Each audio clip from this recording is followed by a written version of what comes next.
চাঞ্চল্য ছড়ালো এলাকায়। সোমবার ঘটনাটি ঘটেছে চোপড়ার মাঝিয়ালি গ্রাম পঞ্চায়েতের লছুগছ ৮ নম্বর কোয়ার্টার এলাকায়। জানা গিয়েছে মৃত মহিলার নাম জয়ন্তী ওরাও। সে স্থানীয় মাতৃ টি স্টেট চা বাগানে কাজ করতেন। স্থানীয় সূত্রে জানা গিয়েছে এদিন বাড়ি থেকে তার রক্তাক্ত মৃতদেহ উদ্ধার হয়। খবর দেওয়া হয় চোপড়া থানার পুলিশকে। পুলিশ ঘটনাস্থলে পৌঁছে মৃতদেহ উদ্ধার করে ময়না তদন্তের জন্য ইসলামপুর মহকুমা হাসপাতালে মর্গে পাঠিয়েছে। এই যে মার্ডার হয়েছে এখানে লচুগঞ্জ ৮ নম্বর কোয়ার্টার মাতৃটি স্টেট।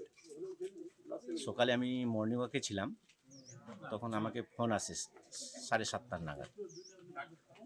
এখান থেকে সঞ্জয় ছেত্রী ফোন করছিলেন, বলছে দাদা আপনি কোথায় আছেন, তাড়াতাড়ি আসুন, এরকম এরকম ঘটনা ঘটেছে এখানে। তা আসে দেখলাম তো এখানে রক্তাক্ত অবস্থা ছিল মহিলার নাম হচ্ছে জয়ন্তী উরাও, বয়স আনুমানিক 50 বছরের মতো। উনি কি একাই থাকতেন না হ্যাঁ, পরিবার? উনি একাই থাকেন। ওনার দুই ছেলে বাইরে, এক ছেলে সিকিমে আর এক ছেলে দিল্লিতে থাকে। আর ওনার স্বামী? স্বামী মারা গেছেন প্রায় 5 বছর হলো। না মানে ওনাকে কোথা থেকে উদ্ধার মৃত অবস্থায়? ঘরের মধ্যে না? ঘরের, হ্যাঁ, রুমের মধ্যে ছিল ঘরে।